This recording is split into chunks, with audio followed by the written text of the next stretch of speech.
Ladies and gentlemen, welcome back to the channel. Today we've got another UFC preview and predictions, but in this video we will just be doing Dustin Poirier and Conor McGregor, of course the main event of UFC 257. The full card preview and predictions will either come out later today or tomorrow, so just be on the lookout for that. But for now, let's talk about Conor McGregor and Dustin Poirier. Oh my goodness, what a fight we have this Saturday night. It is the rematch of their first fight over on UFC 178. This would be Demetrious Mighty Mouse Johnson versus Chris Carriasso for the 125-pound title. Demetrious Johnson did win the main event, but that doesn't matter. And folks, if you have not yet, make sure to hit the subscribe button down below for more UFC here on the channel.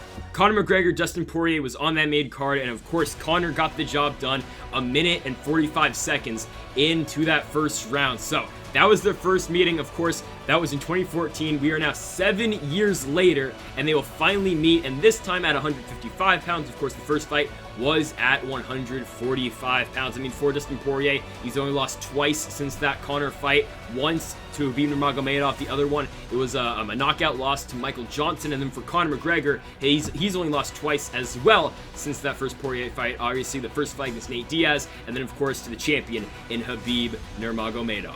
Now, how does each fighter get the win in this fight? Well, I mean, don't listen to ESPN or like Max Kellerman. They'll tell you Dustin Poirier is a jiu-jitsu guy. And yes, Dustin Poirier's jiu-jitsu is very good, but most likely this fight will stay on the feet. I don't anticipate it to go to the ground. Yes, it could, and I think Dustin Poirier will probably initiate the grappling if it does happen, but you can't forget, people call Conor McGregor's wrestling very bad and his grappling very bad. And yes, he did get dominated on the ground against Khabib Nurmagomedov. And yes, in the Nate Diaz fight, in the second round, he gassed out. He went for a terrible takedown.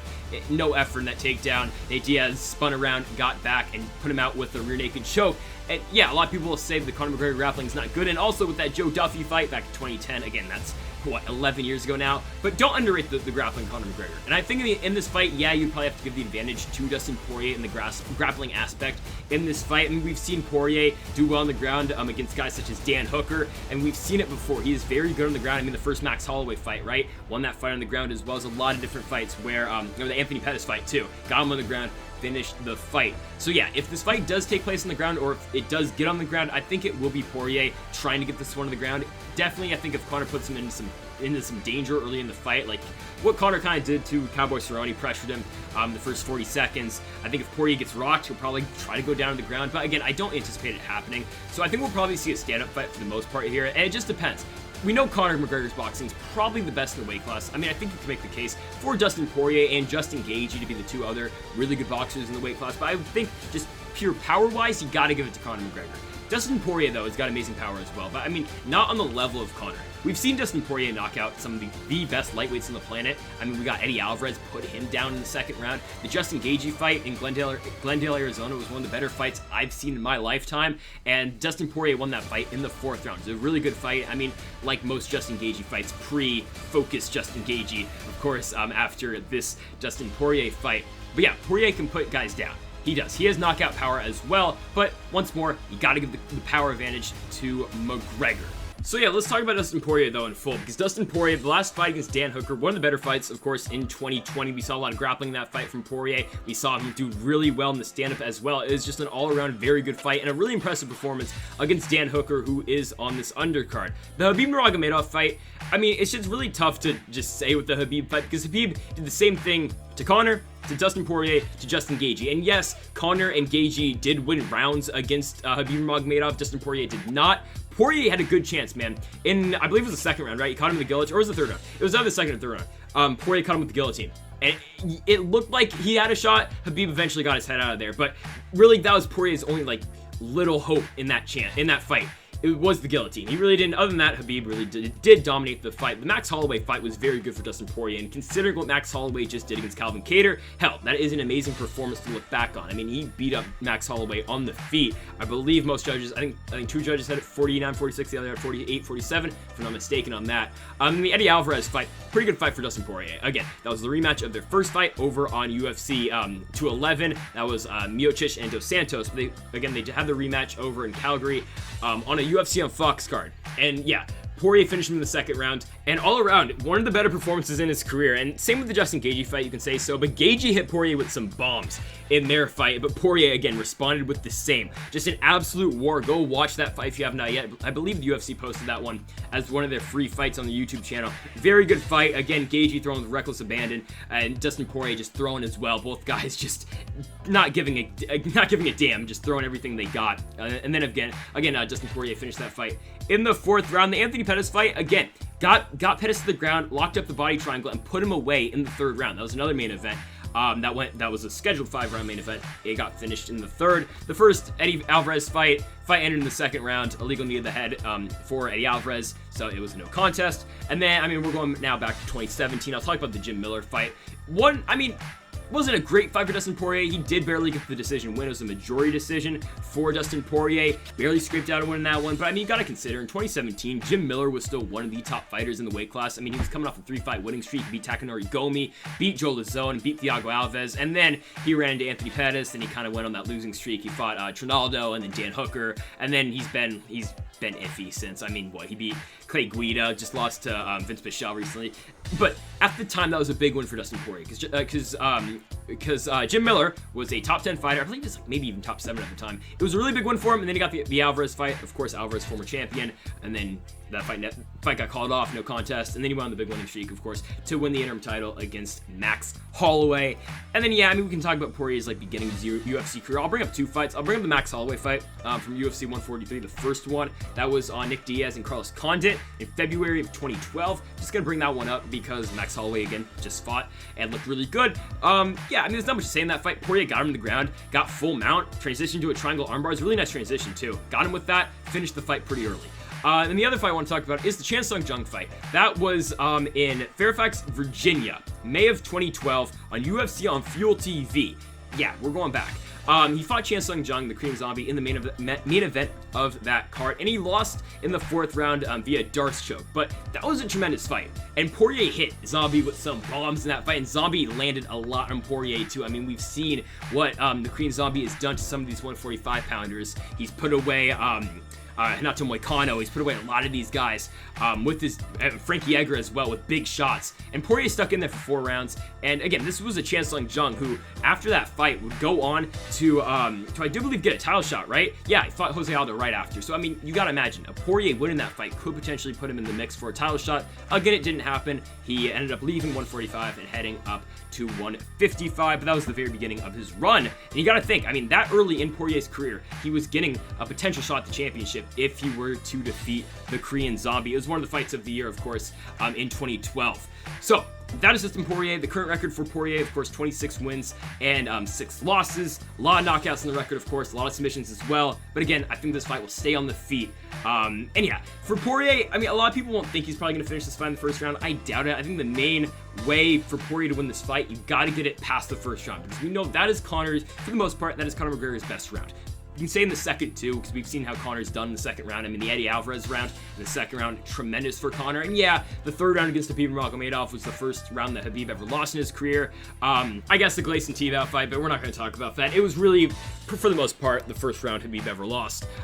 So we can say, but for the most part, Conor really good in the first round. We've seen it before. A lot of his finishes do come in either the first or the second. If you can get Conor past the third, and if he can get him in the championship rounds, we have not seen Conor in the fourth and fifth rounds. Of course, we did see him in the Habib fight, but he did lose in the fourth round. And the Nate Diaz fight, it was a welterweight fight, so I don't really like putting that fight when we're talking about this 155 fight. Yeah, Conor did fight well in that 5-round fight, but again, with Poirier, I think his best shot at winning this fight, you gotta drag it out in the championship rounds. And do I think Dustin can get a finish in this fight? I definitely think he can. Now, does it require him going to the ground? It might require Dustin going to the ground here, but I think, honestly, if Poirier can overwhelm Conor with his volume in this fight, if he can get it to the 4th and 5th rounds, he can get a stoppage in this fight in the 4th or 5th, or if he's trying to win by decision, you just gotta steal 1 through 3, and I honestly think if Poirier can get it into the 4th and 5th, he can probably win both those rounds, and then again, if you get 1 through 3, if you get one of the rounds from 1 through 3, then he can win the fight. So, a lot of multiple options for Dustin Poirier to win this fight. And then again, if Poirier decides to take this one to the ground, who knows? But again, I would not underrate that Conor McGregor grappling at all. All right, let's talk about the notorious Conor McGregor. And I know the line's really good on Conor McGregor right now. I mean, what? He's like a minus 300 favorite. I know a lot of people who don't usually watch the sport of MMA are going to take Conor McGregor just because he is Conor McGregor. But it is not an easy fight at all. Don't get me wrong. This is not an easy fight for Conor at all. The Dustin Poirier that we saw in the Dan Hooker fight can beat Conor McGregor. And yes, he left himself wide open to a Conor left hand. And I know that's a possibility. But I think Dustin's got a shot. But I think Conor's got a pretty damn good shot too. I mean, the Donald Cowboy Cerrone fight was probably the best Conor McGregor we have ever seen. Now, I would say the Eddie Alvarez fight, you could probably say it's up there because the Eddie Alvarez Conor was amazing as well. I mean, the beating Conor put on Eddie Alvarez, absolutely insane. The first round wasn't even a fight. I mean, what, he knocked him down like 3 times in that first round, and then the second round, yeah, just put him away. And you can't forget at the time, Eddie Alvarez was the guy. He just beat Rafael dos Anjos, who was the guy before Eddie Alvarez. He put him away in, what, 2 rounds? It wasn't even a competition. Eddie Alvarez is still fighting really well right now, and he's about to fight for a one championship over there in Asia. So again, you cannot. That fight is just still probably Conor's best performance other than the Cowboy fight, because the Cowboy fight, 42nd knockout, and I know you can talk about how well Cowboy Cerrone recently has not been great. It's after he lost to Tony Ferguson. It's after he lost to Justin Gaethje. It's after, he beat Alec one too, but right, you can't. You can say that wasn't that great of a performance because Cowboy's kind of washed up, and I get it. But you can't forget the Tony Ferguson fight with Cowboy Cerrone. There's a lot of people thought he won the first round. There's a lot of people thought he won that round and that Tony won the second, and you could have been going that third round for Cowboy Cerrone. If he wins that third round, he's fighting for the title. But yeah, I mean, in all, I would probably say the Eddie Alvarez performance was way more impressive, but still, a very good performance for Conor in that fight. The shoulder strikes, we've never seen anyone really do that ever in an octagon, and then he caught him with a head kick. Just, again, just a dominant performance by Conor in that fight. And before that, for Conor, again, we got the Khabib fight, but Khabib has done the same thing to pretty much everyone, and we've seen the top guys in the weight class. I mean, usually the elite of the lightweight division, I usually think of Dustin Poirier, Conor McGregor, Justin Gaethje, and now I put Charles Oliveira in that category. But the top 3 guys, I would say, Khabib's dominated all of them. And Conor won a round against him. A lot of people thought Justin Gaethje could have won the first round. I think all the judges had Gaethje win the first round. I thought he did, but again, the second round, it was just over. And even Khabib's gone out and said, well, Gaethje was the toughest guy he ever fought. I mean, maybe striking potentially, but on the ground, I mean, it wasn't a fight. I mean, the big talking point going into that Gaethje-Khabib fight was, well, Justin Gaethje's wrestling. Hey, he wrestled in college. Very good wrestler, very underrated wrestler. He can keep this fight standing and he can knock Khabib out. Hey, I picked Gaethje to win the fight. Didn't go my way, but still. Conor fought an alright fight, man. He really did. The third round was, you gotta watch that third round. Very impressive for Conor. Really good win there. Not one round, but of course he did lose the fight. Eddie Alvarez, we talked about it. The Nate Diaz fights, okay. They happened because Rafael dos Anjos could not make UFC 196, so Nate Diaz won that fight, and then they did it again, same place in Vegas. I wasn't a fan of the 2 fights with Nate Diaz. I mean, obviously when they happened, I was excited, but like, with matchmaking, I thought they could have gone a different route, but it was all right. I mean, Conor did win the second fight, and eventually I think we probably will see a trilogy at some point in time. Maybe. I think we probably will. So yeah, those fights happened. Again, Conor ran out of gas in the first fight. In the second fight, well, I thought Conor was going to lose that fight. I'm going to keep it real, because it was the same exact fight that we saw, 4 or 5 months previously? The second fight with Nate Diaz, and hey, Conor fought a really good fight, didn't gas out in that fight, won it in 5, right? Won a decision. The Jose Aldo fight, what is there to talk about? It's a 13-second knockout win for Conor McGregor. Backed up, caught him with the big left. Again, one of the better knockouts in UFC history just because of the significance of that knockout. Put Jose Aldo out, ended the big Jose Aldo reign at featherweight. Again, Aldo would go back and regain the title, but then Max Holloway beat him. But still, just ended the Jose Aldo reign as champion, of course, from WEC into the UFC. Tremendous win for Conor McGregor. The Chad Mendes fight, now Mendes was coming in on short notice, but Conor did get the job done in the second round. The big build up to that fight, the big narrative of that fight was, well, all right, Chad Mendes, he's a really good wrestler. They did the press conference. It was a press conference, it was a phone call or whatever. Chad Mendes asked Conor McGregor, have you heard of wrestling? And Mendes just really couldn't do anything against Conor in that fight. Conor fought a very good fight. kept his distance in that fight, eventually put Mendes out in the second round. The team alpha male excuse to this day will be Chad Mendes did not get a full camp, and I get it. Mendes did not get a full camp in that fight, but I think even Mendes with a full camp, Conor probably would have beat him. The Dennis Seaver fight, it was just a mismatch. I'm gonna keep it real with you. It was in Boston. Conor beat up Dennis Seaver in that fight. The first Dustin Poirier fight, we've talked about it. The Diego Brandao fight, another mismatch. It was the main event in Ireland. Really just a mismatch. Conor beat Brandao up. And the Max Holloway fight, not much we can say about that one. It was a long time ago. It was 8 years ago. Conor won the fight. Wasn't too impressive, but he did dominate Max Holloway in the fight. It was a very young Max Holloway too, just like the Max Holloway that fought Dustin Poirier. And then yeah, that's basically the start of his UFC career. If you want to talk about the Joe Duffy fight, I don't know. I mean, it's 2010. Duffy beat him.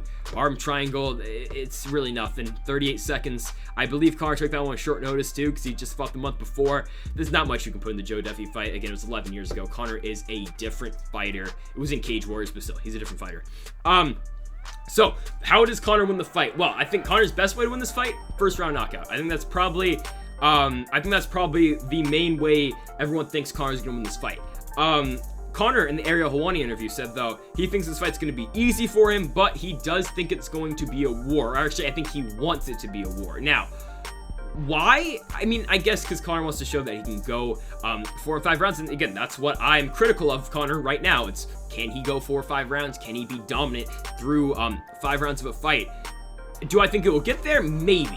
But again, Conor's best chance to win this fight versus second round. I think Conor's going to use kind of like the approach that he took in the Eddie Alvarez fight. I think he's going to come out swinging out the gates, and I think he's going to try to put the pressure on Dustin Poirier, like what I think Poirier might want to do to Conor.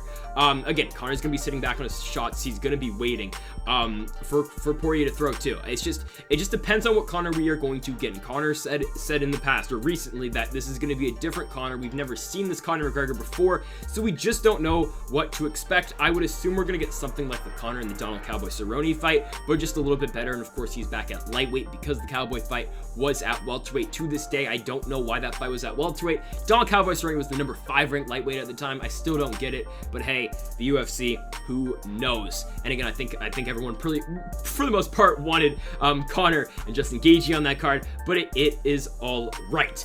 Now, prediction time. It is very tough to pick a winner in this fight because I think a lot of people are overlooking Dustin Poirier, and I think honestly with the odds we got right now, I'm not sure on the odds. I'm sure I'll have the graphic on the screen right now, but I believe last time I checked, Poirier is about a plus 225. That's a pretty good line for Dustin Poirier. Dustin Poirier, I mean, according to the rankings, he's the favorite in this fight. And I think Poirier will be out of the red corner in this fight. Not like it matters, but technically, according to the rankings, Dustin Poirier is the favorite. It's just a tough fight to call because Poirier's striking is severely, and I mean severely, underrated. And Conor McGregor's grappling, I would say it's underrated too, but it will be a stand-up fight. I can feel pretty confident in saying this is going to be a stand-up fight. Two guys who know how to get knockouts. We've seen this fight before, but again, I would not put too much into that first fight. Hell, it was how many years ago again? It was 7 years ago. My official prediction though in this fight, I think Conor McGregor gets Dustin Poirier again. I think he does. What Conor has said, he's made the adjustments, and he thinks he's going to be a better version of himself from the Donald Cowboy Cerrone fight. And he thinks that the current Conor that's standing right now could beat the Conor from the Cowboy fight and the Eddie Alvarez fight, and I believe him on that. I think Conor McGregor, his striking's gonna be better than before. I think if this has to come down to some grappling, I think Conor's grappling is gonna be better. Again, he stuffed some takedowns from Khabib, and yes, he did get taken down eventually by Nurmagomedov, but he did stuff some takedowns in that fight. Did kind of grab the shorts, but it's all right. He did stuff takedowns in that fight, and I don't think it's fair to say that Dustin Poirier, if this fight hits the mat, he's going to roll right over Conor on the ground. I don't think that's a fair assessment of the fight. And I also don't think it's a fair assessment, though, if Poirier stands with Conor, Conor's going to win no matter what. I think this fight's going to be tough for Conor. It's going to be a lot tougher than the Donald Cowboy Cerrone fight. I'm going to say it's going to be tougher than the Eddie Alvarez fight. I don't think this fight ends in the first round. I don't think it ends in the first round. I don't think it does. I think Conor wins this one in the third. I'm going to say an early third round knockout for Conor McGregor. I think he puts him away by TKO, I think he wins it by TKO in this fight. I don't think he wins in the second. I think the first round might be a feeling out process. I really think it might be. That might be a slow round. The second round, I think Conor's going to pick up more steam, and I think he's going to put him away in the third. I think Poirier's going to have a very good shot in the first round. I think Poirier's going to come out swinging in the first round, and Conor might kind of sit back, wait to counterpunch a little bit, wait with that left hand, unload with the left hook. You could definitely see Conor doing that, but for the most part, I think Conor's going to be able to get the job done through rounds 1 through 3. And if it gets to 4 and 5, I honestly just do not know. But what Conor has told us recently, it's going to be a war, and I think it will be a 3-round war. I think Poirier is going to have his moments, and I think it's going to be a closer fight than a lot of people think. I think Dustin, really has a very good chance to win this one. But I think the Notorious one gets the job done. And now where does Conor go from here? I think he fights Khabib. I honestly think he does. I think Khabib will probably come back for this fight, and I know Dana's trying to push him along to take this fight. I think it will probably happen. If they left the door open for Khabib to come back, I think that's probably what they're waiting for. I think if Dustin wins, nothing against Poirier, I don't think Khabib comes back, and I think they honestly just give the belt to Poirier, or they do Poirier versus the winner of Charles Oliveira and Justin Gaethje. For me, I want to see the tournament. If Khabib's really done, I want to see the winner of this fight with Poirier and Conor fight the winner of Justin Gaethje and Charles Oliveira. They are by far the 4 best lightweights in the division. Yes, you could say Tony Ferguson's up there, but Tony just hasn't looked himself in the last 2 fights.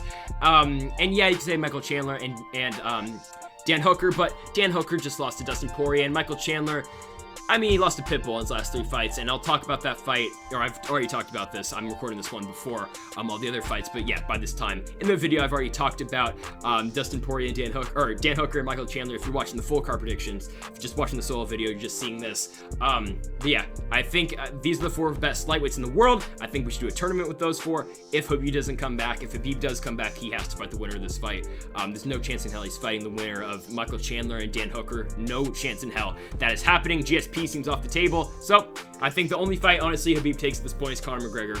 I think it is, and I know Khabib said in the past he doesn't want to give Conor the attention. The money, man. I mean, yes, I know Khabib does not fight for money, but if they left the door open, this is what they're leaving it open for. It's a Conor McGregor win, and if Poirier wins, he's fine for the belt next anyway, or they're just going to give him the title. That's that.